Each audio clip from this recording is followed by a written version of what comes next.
question from Jay, and he's asking if he can generate a JPEG pictures off of his 4K videos.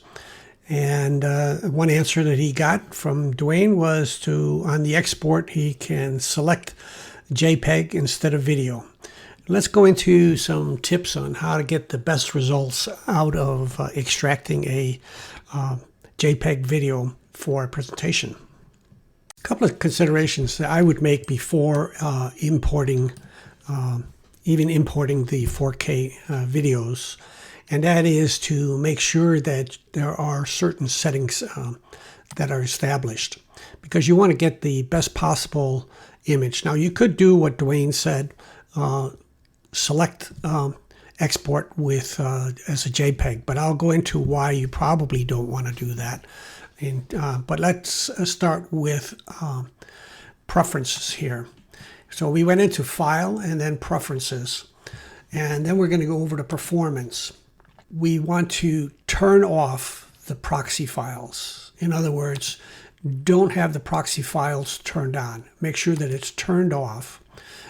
And that way, whatever the resolution of the 4K videos is, which is probably 3840 by 2160 or something like that, that is exactly what will be on the timeline. Because what I'm going to suggest, you're going to want to take your pictures off the timeline rather than on the export. So anyway, go into File, Preferences, Performance, and make sure that the automatically create proxy files is turned off.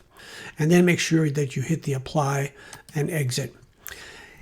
That should be done before you import something, because you don't want to be working with a proxy file. A proxy file is a lower resolution file.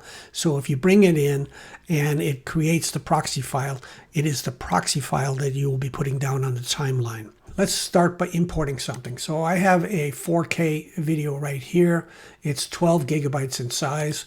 It's 17 minutes long. That's why it's so big. And when this comes up, you want to say no. Do not create a proxy file. Now you have the original full bore 4K video, and you're ready to bring it down. Okay. Why don't we want to use Dwayne's suggestion? Well, pretty much no matter what the format was, 4K, it was probably shot at 30 frames per second, or maybe as low as 24 frames per second. But in any case, that's a lot of frames for every second of the video.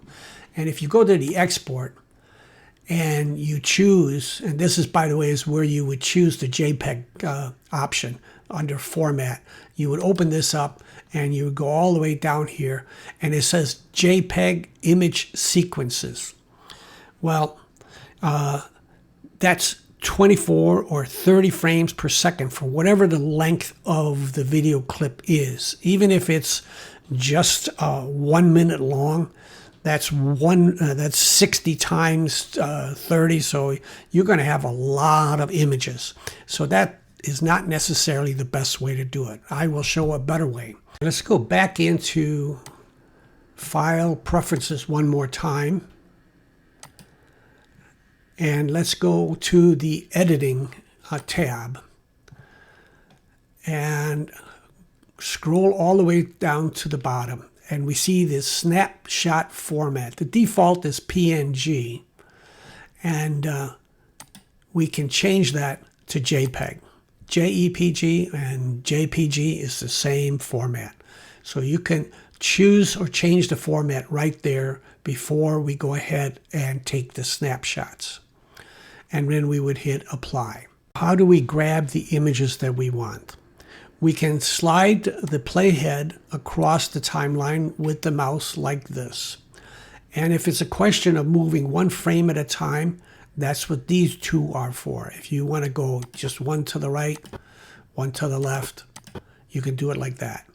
If you want to be able to fine-tune the locations where you're at, go ahead and place the mouse over the timeline, left click and hold and drag it out, and you can actually drag it out to so where every movement is one frame. Anyway, those are the ways that you can move around to find the exact frame that you want to use for your particular picture. And we'll just go ahead and hit it there. Now, the next thing that you want to make sure is that the video is fully rendered. When you see the red line here, that means that it's what they call a lazy load. Not all the data has loaded onto the timeline. And so therefore it is not the best resolution. You want to make sure that it is rendered. If it's not rendering, you can always click the manual rendering option.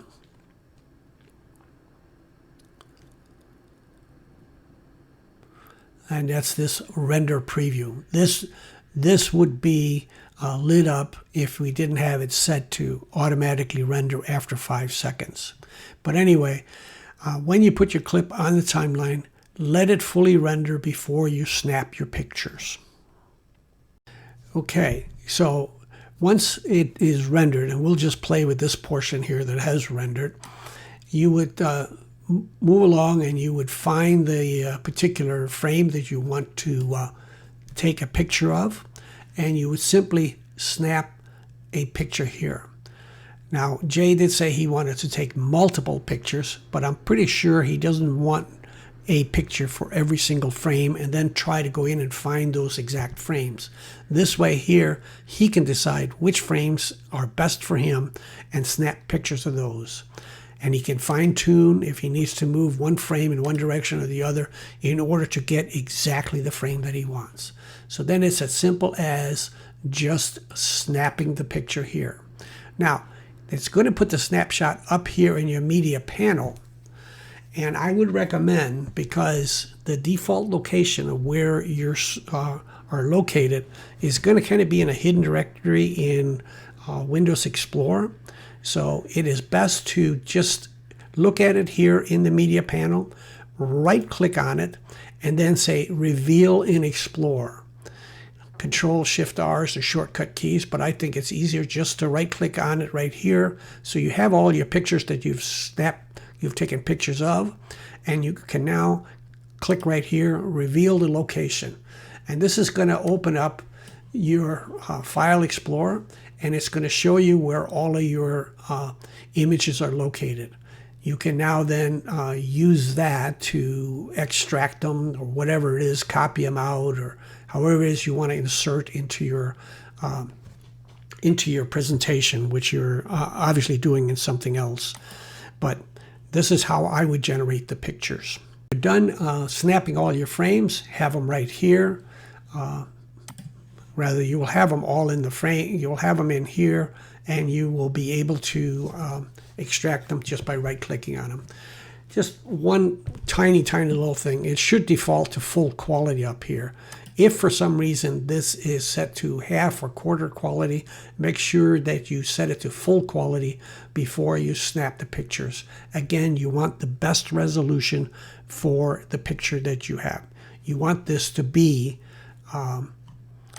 the highest resolution. And you can see that this was a 4K video, 3840 by 2160, and it has almost 30 frames per second. That would have been an insanely number of images if had we exported every single frame. But using this method of using the snapshot, making sure you are not using proxy files, and that you put it onto the timeline fully rendered before you snap it, making sure that it's full quality, and then finally right-clicking on any snapshot that you created to find the location of where they're stored on your hard drive. And then from that point on, do whatever you need to in order to bring them into your presentation. So that's how I would do it.